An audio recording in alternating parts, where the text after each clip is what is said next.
Good evening, ladies and gentlemen. You have reached the No Name Cinema Society. It is Monday, September 24th, 2018, and it's time for the Sound Off, our freeform segment. Hello, everybody. My name is Jonathan Betzler. I'm here in Los Angeles. I'm here with Emma Stone, and Emma Stone's here because we are celebrating Gingers tonight, and in a moment you will see why. For those of you who don't know, our Sound Off is our freeform segment. It covers a lot of ground that we aren't able to cover on other shows. It's more likely to go off on tangents that I will be okay with not locking down, so we can stay focused. It's more of like a catch-all freeform. There's Davey's initial vision for the show, kind of a thing. Speaking of which, let's introduce Davey and see what he's wearing tonight and where he is. Davey, you're back in New York? I am in New York.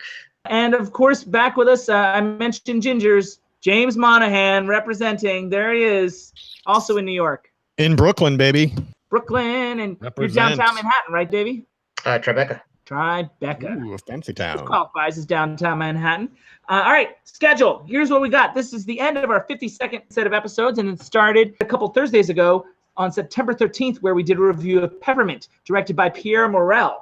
Our indie spotlight, which also featured James, was Joss Whedon's Much Ado About Nothing. We did our classic last Thursday of Orson Welles' film from 1942, The Magnificent Ambersons. And this, of course, is our Sound Off. And there you see some things that are coming up on tonight's episode.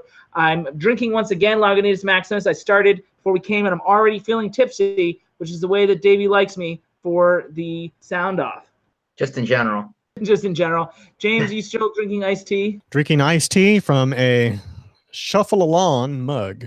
Our first segment of the evening for every Sound Off is Davey's least favorite. Davey, that would be? Oh, yeah, This Day in History, huh? This Day in History, September 24th, historically. On this day in history, 1952, Kentucky Fried Chicken opens its first franchise in what city, Davey? Louisville? No, Salt Lake City, of course. Okay. Salt Lake City featured the first Kentucky Fried Chicken on this day in 1952. In 1988, on this day, is something called the dirtiest race in history, the 100-meter men's final in the Olympics in Seoul, South Korea. Ben Johnson would win the race in a world record time, but is later DQ'd for doping. Carl Lewis has become the new gold medalist, and even his initial second-place finish was also a world record of 9.92 seconds. Since then, there's been accusations that Carl Lewis might have also been doping, although that's never been proven. Ben Johnson certainly thinks so. 30 years later, the new world record is 9.58, which is much, much faster, held, of course, by Usain Bolt, set in 2009. And in 2010, on this day, The Social Network debuts at the New York Film Festival. It was a big Oscar nominee, and it was the favorite to win until The King's Speech had a lot of momentum and would go on to beat The Social Network. This year's New York Film Festival, by the way, debuts with a filmmaker that Davey said made the best film of last year. Oh, really? Yorgos Lanthimos, his film The Favorite, is the debut film of this year's New York Film Festival. Davey and I hope to visit the festival this year. It looks like I will be in New York at that time later this week. In just 4 days is when the New York Film Festival opens, and Davey and I have talked about going for a long time. That would be something else. We're not going to be able to get into a film like The Favorite, though, Davey, because that sort of thing is sold out. But there's a lot of other cool films that we'll hopefully be able to see. Yeah, and maybe we'll even drag James along. People like us, we get invited. We don't buy tickets. Yeah, aren't you guys VIPs? Come on. Something like that. Birthdays today. Jim Henson would have turned 82 today, born in 1936. He died in 1990, which is, of course, one of the years that we reviewed. To this day, his death is somewhat mysterious. I will add one on this day in history kind of thing is on this day in history in 1996, my production company, Myriad Arts Productions, was formed. It's the 22nd anniversary of our production company. And James has been a big part of Myriad Arts Productions, certainly over the last 15 years. Oh, why, thank you. So, yeah, that's kind of a big deal. I'm not out celebrating. I'm here with you guys. All right, next segment. It'll be a quick one. I want to do a quick tweet beat because we had a poll that we did recently on the interwebs on Twitter, and we got some cool responses. We asked you guys to what film on this show, what film that we've discussed on the show made you want to watch that film? And the answer we heard the most, do you have any guesses, Davey? You probably don't. Was it Trumbo? You probably saw the Twitter, huh?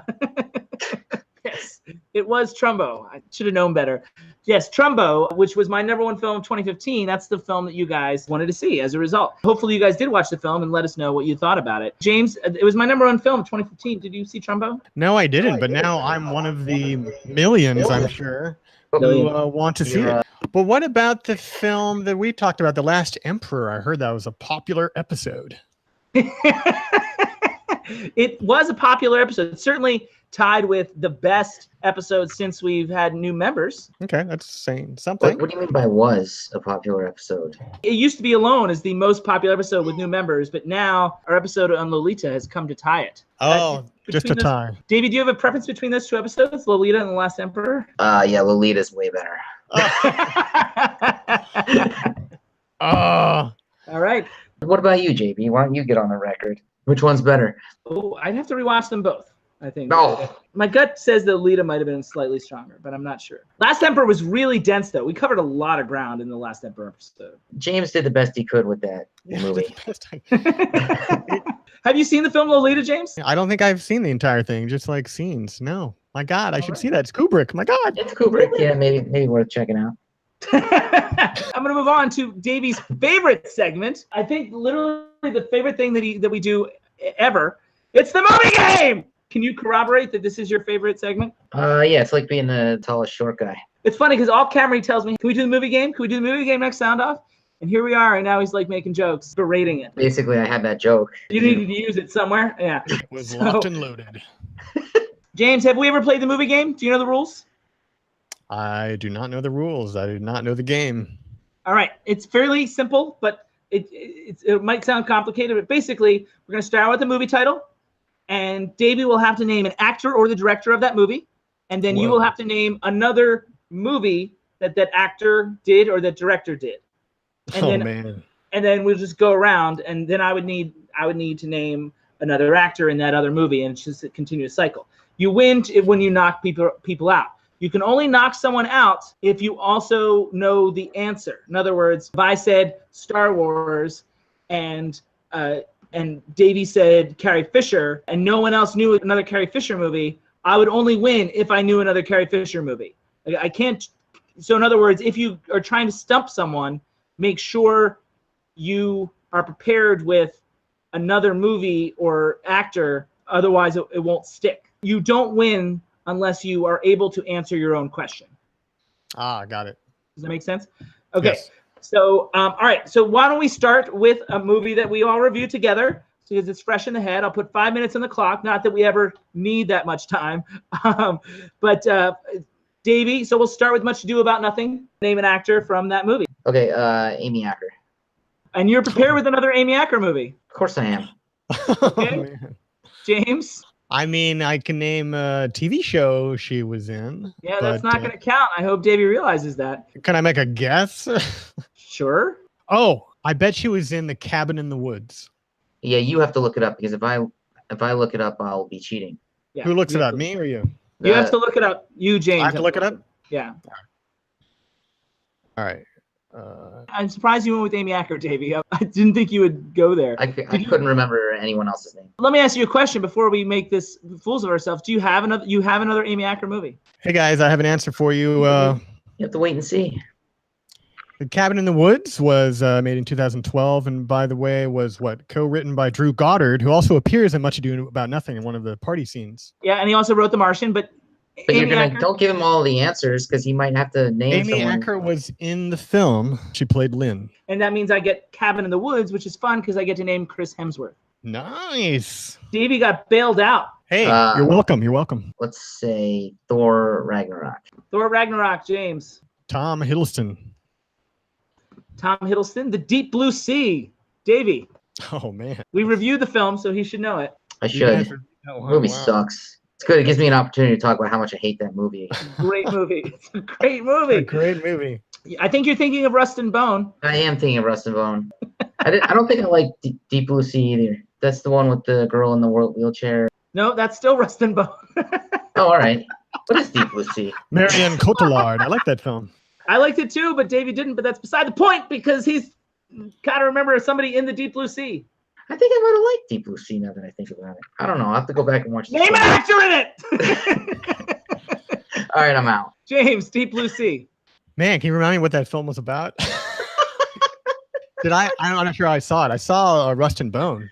Can we talk about that film? That was a great film. Nope, we can't. I know I can't tell you what the film is about. The shark movie's better. Oh, wow. Yeah, I did see the shark film.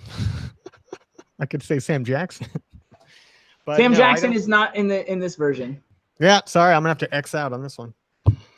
The amazing performance that we talked about endlessly on our episode in the Deep Blue Sea was by Rachel Weisz, who terrific in the film. The original was from 1955. The original film version starred Vivian Leigh. But I can see how you would confuse Rachel Weisz with Marion Cotillard. Similar vibes to them. There were two indie spotlights apart, so that's probably why they were mixed up in his head. But Davey, like, in fairness, I wasn't trying to get you. I was giving you a film that we reviewed. There was a whale in it, and that's why it seems like that should be the sea movie. There was a whale in Rust and Bone. Yes, she gets injured in a whale accident. So I mean. Okay.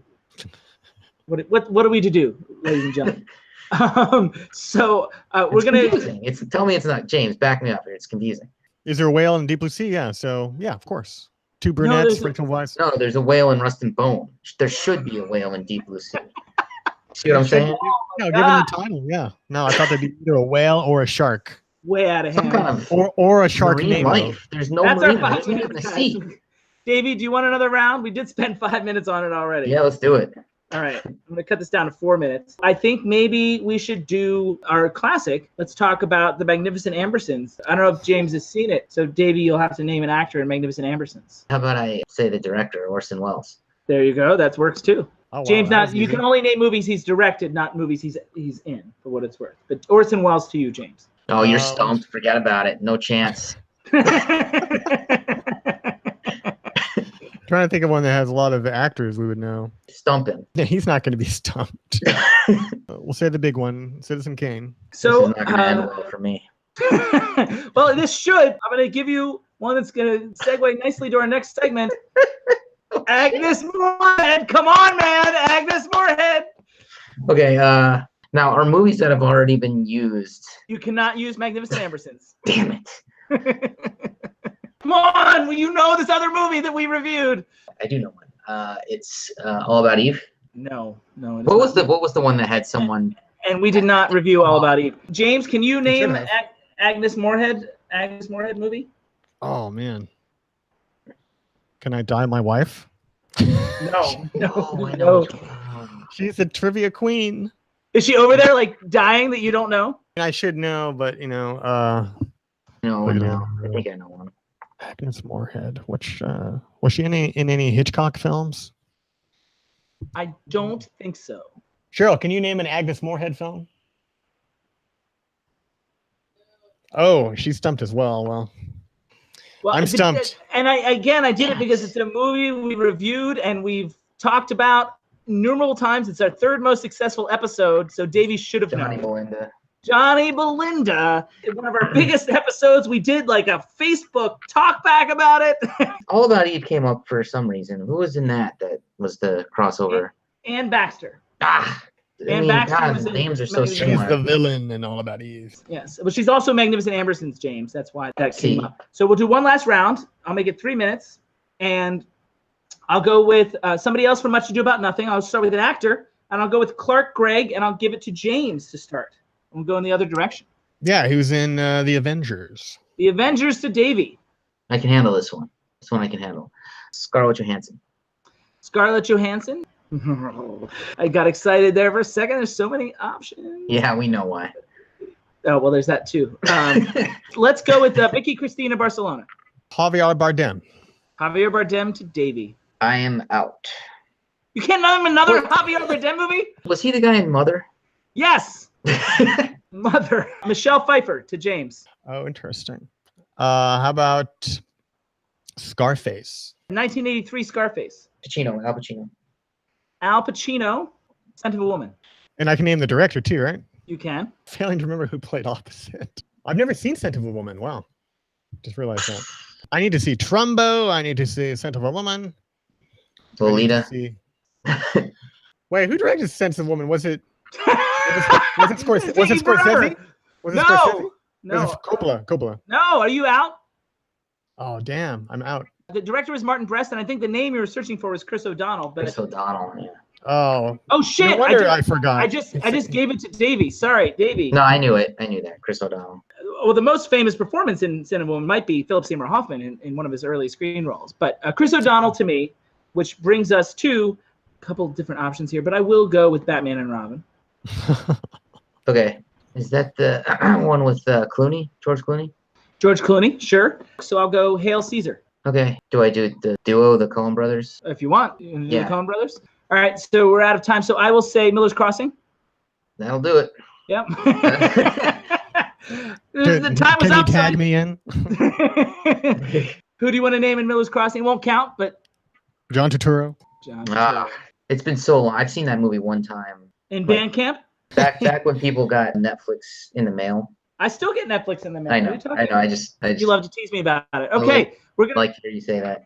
You like to hear age myself. All right, the movie game is done. Yay, James! What did you think? That's a fun game. I should play that at parties, when we get bored or whatever. I have played it at parties, but people find it less fun with me for obvious reasons. I think, well, you're so good, but I think that game's a lot more fun than 6 Degrees of Kevin Bacon. Oh, for sure. I certainly agree with that. All right, it's time for our next segment, and it was a popular one. It was an experiment the last time we did it. It's called What's Their Bucket? Famously named after Society member Jim Carroll, what he says whenever he can't remember someone's name, which would happen a lot if he played the movie game. What's Their Bucket basically is a spotlight on character actors throughout history. They don't get talked about very often, so we have a segment now to sort of spotlight them, especially ones that come up in various episodes. The last time we talked about actor Cecil Kellaway, who I named the best supporting actor of 1942, in our 1942 in review for a film called I Married a Witch. So I wanted to do a woman this time, and given that we just did the Magnificent Ambersons, it made sense to do Agnes Moorehead next, who is the epitome of the female character actor, but given her fame from Bewitched, I wondered if she was too big a name to spotlight. So I asked Davey if she was too big a name, and he responded with, who? So I had my answer. She's pretty much a household name. You can't really make it through the checkout line at the grocery store with that. So I had my answer. It did make sense to do a spotlight of Agnes Moorehead. So the amazing actress that we reviewed 3 times on the show already, and here's a picture of her behind me now. Agnes Moorehead was born in Massachusetts in the year 1900, though her family would move to St. Louis before long. She had an early interest in acting, but her parents insisted on college first, which put her off to a late start, as she earned a doctorate in literature and a master's in English. It wasn't until her 30s when she finally moved to New York, and she struggled for a while before finally getting a break in radio. After a few years bumming around radio, Orson Welles made her a permanent member of his Mercury Players radio group, where she was Margot Lane in his famous Shadow serials, The Shadow Knows. When Orson moved to Hollywood, he brought his Mercury team and Agnes with him.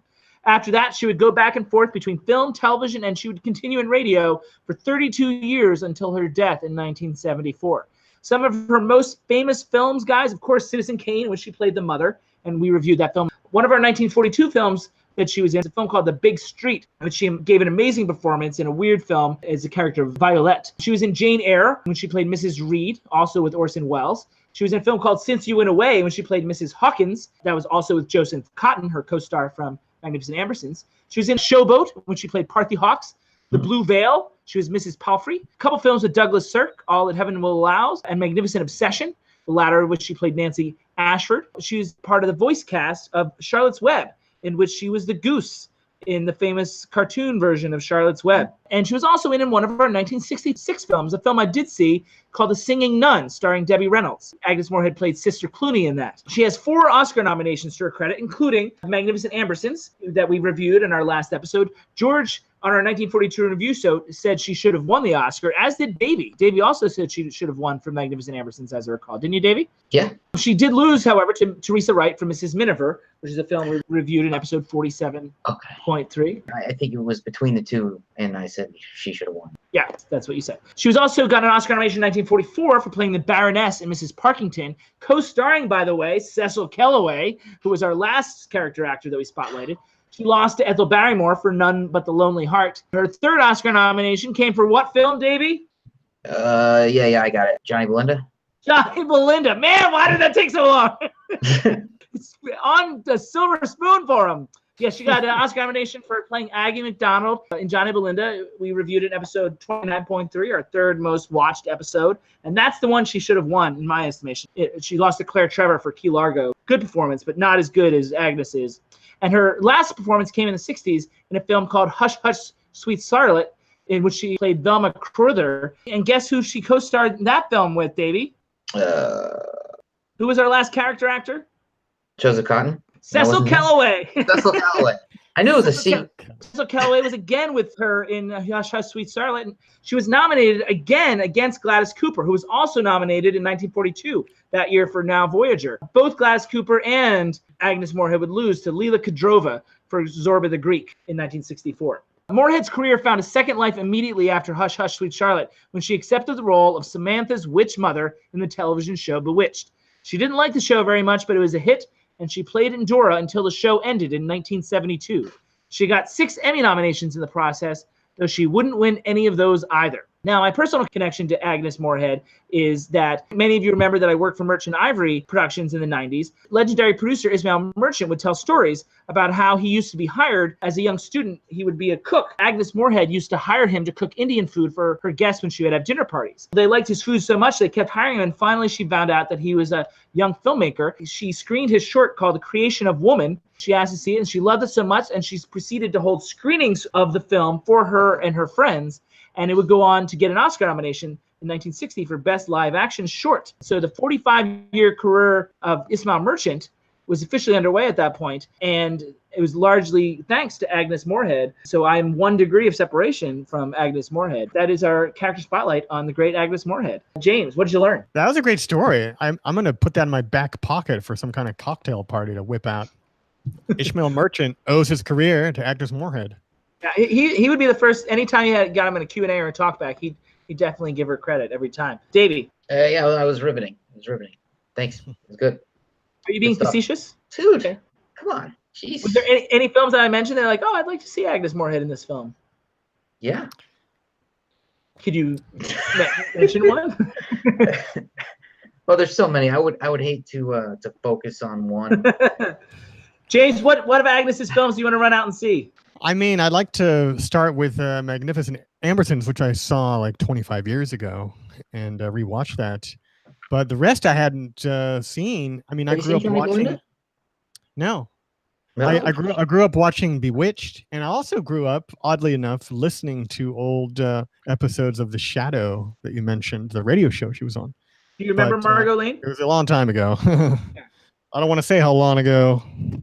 But, fair enough. And we just reviewed The Magnificent Ambersons, so after you watch it, you should check out our review of it. Oh, awesome! I will. So it's time to move on to the next segment, which is going to be my top 5. Moving right along, Davey. Do you like the pace?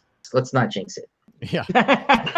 Things are going to come to a screeching halt now that we've done the going to the top 5. So when Davey found out that the novel on which The Magnificent Ambersons was based won the Pulitzer Prize in 1919, he said to me, "Hey, dirtbag," that's what he calls me off the air. "Hey, dirtbag, it'd be interesting to see what some of the best Pulitzer film adaptations are. Make that a top 5, you scum."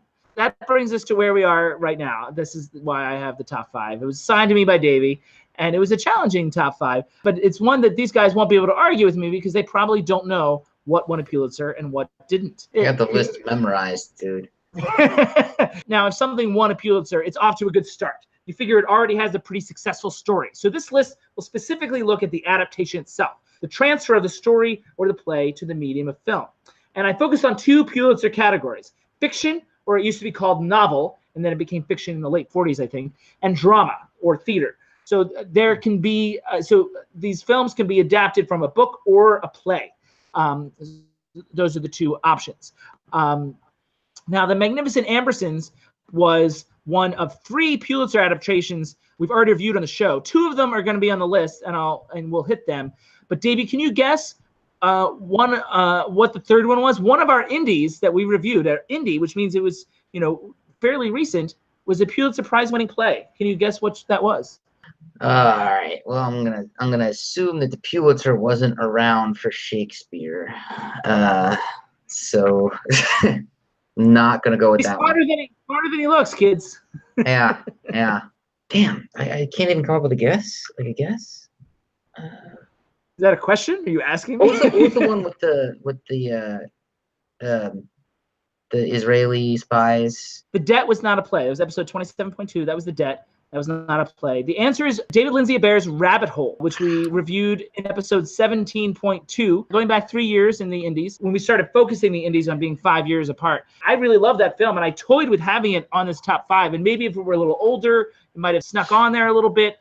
I couldn't rightly justify saying it was a better film than my number 5 film. I came awfully close because there's obviously a lot of great stuff that won the Pulitzer Prize, but Rabbit Hole is a really good film.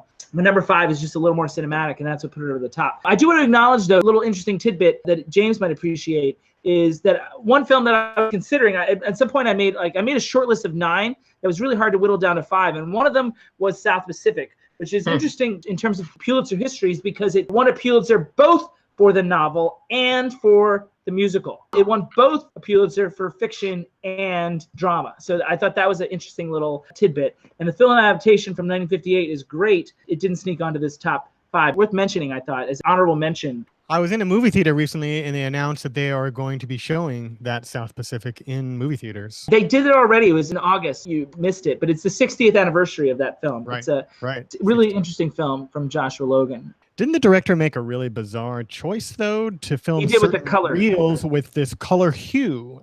So an entire section of the film will be like all pink. I mean, it's one of the most bizarre choices I've ever seen. Yeah, we talked about that a little bit in our episode 33.4, in which I counted down the top 5 Rodgers and Hammerstein films. South Pacific made that list. I think it might have been number 2, actually. And I talked about that color choice. That was director Joshua Logan that I just mentioned. And yeah, it was very unique. It's certainly that's a nice very word interesting. for it. Yeah. South Pacific did not make the list, though, so I'm going to go on to the top 5. And I am going to start, ladies and gentlemen, with the film that we just reviewed. Magnificent Ambersons is going to be my top 5 Pulitzer adaptation here. So we talked about it a great deal in the last episode. Booth Tarkington's novel, by the way, won the Pulitzer in 1919, and back when it was the novel category. Once again, it's the masterful filmmaking that made it difficult to keep off this list, even though it didn't even make my top 5 of 1942. It's Wells's innovative camera work and editing and blocking that adds so much depth and meaning to the story of changing fortunes in a burgeoning Midwestern city. And let's not forget the great performance of the aforementioned Agnes Moorehead. We dug deep about Magnificent Ambersons with Patrick in the last episode. Davey, do you have anything you want to add? It's a great movie. Yeah, it's a good pick. Okay. Well, we'll see what he thinks about these other ones. My number 4 is also one probably you guys have even seen. It's that much of a classic. I don't know if you can see this photo. Let's see if it comes up. There it is. Harper Lee's classic, To Kill a Mockingbird, as translated to the screen by director Robert Mulligan. It won the Pulitzer Prize for Fiction in 1961, and the film came out in 1962. Now, most people remember the iconic performance of Gregory Peck as Atticus Finch. For me, in both the movie and the book, it's the kids that give the film its heart, and also it helps land the message more strongly. Seeing our silliness through their eyes, their silliness of racism, quite frankly, is somehow more impactful from their perspective. Director Mulligan shows a great deal of restraint in bringing Mockingbird to the big screen. Nothing feels heavy-handed or over the top. He lets the events unfold before us while maintaining that child's point of view. It's exquisitely acted with a beautiful score from Elmer Bernstein. It's a classic film for any age and one that you all need to watch if you have not. James, I'm going to assume that you've seen To Kill a Mockingbird. Yeah, I mean, it's powerful, and it's actually coming to Broadway, in fact, pretty soon. Davey. Great movie, great book, great pick. Good job. That's all you got? You don't want to expound on anything? It's been a while since I've seen the movie. Me too. I still found intelligent things to say about it. That's debatable. It's great. Give us the next one. The Broadway play, by the way, is going to star Jeff Daniels as Atticus Finch. Ooh, I'm a fan. That's going to be good. Yeah. Now, the next movie, it's also a play adaptation of this diary that won the Pulitzer in my birth year of 1956. James, you want to guess what this is? You said it's a diary? I did. Is it the Diary of Anne Frank? It is so the Diary of Anne Frank. And the film version came out in 1959. And I've talked about the director quite a bit, George Stevens, several times on the show. He directed 2 of our 1942 films, Woman of the Year, which is in my top 5 of 1942, as well as Talk of the Town. And I also talked about his great work in the past in films like Gunga Din, A Place in the Sun, Shane, and Giant. It's one of my all-time favorite filmmakers. And his film adaptation of Diary of Anne Frank is no exception. You are trapped in that room with the Frank family and their friends. And the results are extraordinary tension, extraordinary joy, extraordinary laughter, and of course, extraordinary heartbreak. Steven uses every inch of that cramped set, but the film never feels boring or slow. The performances are indelible, especially Shelley Winters, who won an Oscar for this film, and Joseph Schildkraut as the father. I assume, Davey, you've not seen it. Why would you assume that? Yes, I've seen it. You seen the film version of Diary of Anne Frank? Yes. I'll just say that it's a great movie and it sticks with you. That's one that doesn't go away. I agree with that. James? I actually haven't seen it, but I made a good guess guessing it. You're on a roll with guessing tonight. Diary of Anne Frank has been in the news recently, hasn't it? Because certain previously unreleased erotic stories or erotic jokes from the diary were announced. So we've already said how The Magnificent Ambersons and Rabbit Hole were two of the 3 Pulitzer Prize winners that we've already reviewed in the show. So it's time to play guessing again. What is the only other Pulitzer Prize winner that we reviewed in the show? Pulitzer Prize adaptation, Davey. Oh, Jesus. I got to guess. Grapes of Wrath, maybe? Yeah, Grapes of Wrath is right. He got a guess. He got one, ladies and gentlemen. Can you believe it? I can't believe it. I thought there's no way he would get that. The That's Grapes great. of Wrath is absolutely right. How do you feel, Davey? That was probably not. That was easy. I know. I mean, they're all easy, but for some reason you miss so many of them. Rabbit Hole is not easy. I mean, if you thought about it, it might be easy. But all right, so yes, we reviewed John Ford's The Grapes of Wrath in episode 30.3. It won the Pulitzer in 1940, the same year that the film came out, actually. It's an extremely layered film. Obviously, we talked about it a great deal in that other episode. It was way ahead of its times, rich with ideas and meditations on the socioeconomic future of the country. Amazing black and white cinematography from Citizen Kane's Greg Toland that advanced the visual aspect of the art form 10 years. John Ford's documentary style approach puts your heart and mind in a vice for the whole movie that you can't help but feel change or at least refocus afterwards. Davey, anything you want to add to that? I think that pretty much says it all. And yeah, we did an hour-long episode on it.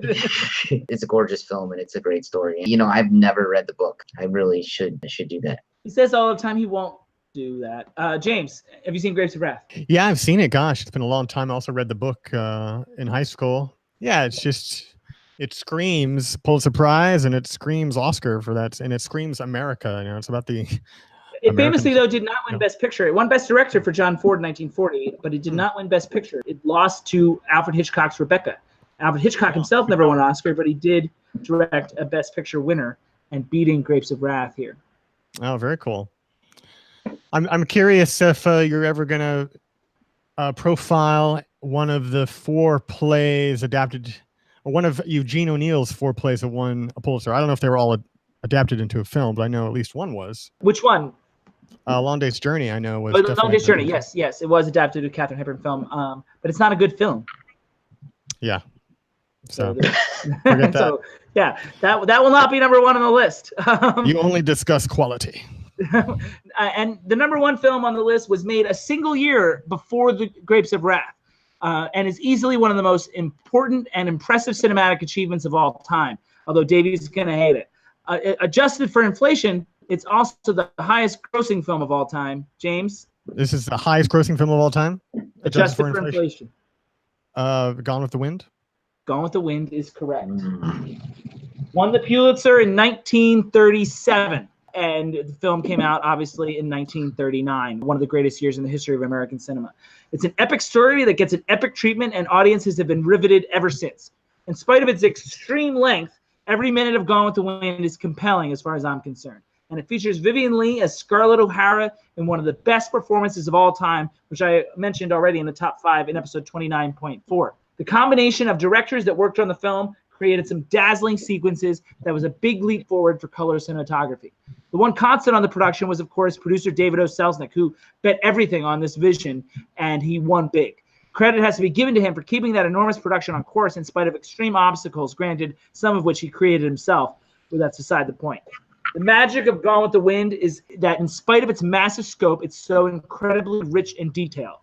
From the carpetbaggers to the gory injuries of the injured soldiers to the Union soldiers that rob from the Southerners. Every frame, every moment is very full in this movie. It's high melodrama, to be sure. The last act in particular gets amazingly heavy. And it's the most cinematic melodrama ever filmed. Guys, I've got Gone with the Wind, and I expect some flack from Davey. Yeah, I mean, my dislike of this film is well documented. I don't need to expound upon it. Interested to see what James has to say. Can you at least acknowledge the achievement of the film? Yeah, it doesn't balance the stuff that just annoys me to no end. I mean, it's fine. You can acknowledge that it's far ahead of its time for 1939. Sure, the score is Famous. top notch. Yeah, outstanding. Mike Steiner. Yeah. James. Yeah, well, it's one of those films that it's hard to argue does not deserve the word epic applied to it, both its story and scope. Coincidentally, one of its most famous shots, this high crane shot of all these injured soldiers, opens Spike Lee's Black Klansman. Yeah. Now, Davey, the top 5 in general, you're angry about number 1, but the rest... Not angry. I'll be all right. No, you must have expected this would be number 1. You realize I try not to spoil it. I just kind of let it unfold. I don't handicap it beforehand. But the rest of the list you sound pretty happy with. That was fine. It was good. Yeah, and I'm glad that I guessed Grapes of Wrath and made you happy. So I think you made yourself happy as well. And you know what? You're right. Diary of Anne Frank and To Kill a Mockingbird and Ambersons. Yeah, great picks. How often do we agree on 4 out of 5 of anything? So yeah, let me ask you this. Now you've seen all 5 films. I mean, discounting Going with the Wind, I know you wouldn't include it. What kind of order? All right, yeah, that's a good question. Anne Frank 1, Grapes of Wrath 2, Mockingbird 3. Ooh, wow, Ambersons 4. Ambersons 4, I guess. The other big one I left off is Streetcar. So if you wanted to replace Going with the Wind with Streetcar. I don't. I mean, I could probably find something else on the list. Unless you want to put Rabbit Hole. I need to see Streetcar again. We're talking 30 years. That's baby. One that I watched with my mom. James, you've seen 4 of the 5. What do you think about my order, at least? Yeah, well, I think I'd put Kill a Mockingbird number 1. I don't know, it just seems more relevant to our times now. But I just remember it being so impactful as well. Maybe Gone with the Wind next, then Grapes of Wrath. No, maybe switch those. Grapes of Wrath next, then Gone with the Wind. Now, Ambersons, you did a whole episode on that, right? Yeah. So I'll have to check out your episode. It dropped on September 20th, I think it was, that episode came out. That's the whole sound off. Now, James, this is kind of a big deal for you. I don't know if you realize this, but now you've become another one of our new members that is hit for the cycle. Now you've done a current feature with Rampage, classic with Last Emperor, and indie with Much Ado, and this is your first sound off. So you've now been in all 4 different types of episodes. Do I get a patch I can sew on my shirt? Davey's going to make the patch. Okay. It's in the mail. Look every day. Thank you. What do you think about your first sound off, James? That was fun. I liked how I didn't have to prepare for it. Dude, let me tell you something. I just don't prepare for anything. No, I was just curious. Are films ineligible in terms of winning a Pulitzer Prize? Yes, there is no Pulitzer Prize for film. Because they get enough money and glory? You'd have to talk to the Pulitzer folks, but that is not current category. All right. Next episode, let's get a member of the Pulitzer Committee on the show. So our next show on Thursday, October 11th, with a film that Megan and I saw an early screening of last year. I've already seen Bradley Cooper's A Star is Born, but we're going to talk about it. Bradley Cooper's directorial debut. He remakes a film that's been made 3 times already. That will kick off our next set of episodes. Davey, everything you want to say to the audience? Till next time. James? I love you all. That was sweet. That includes me, so I feel touched. Ladies and gentlemen, this meeting of the No Name Cinema Society is adjourned.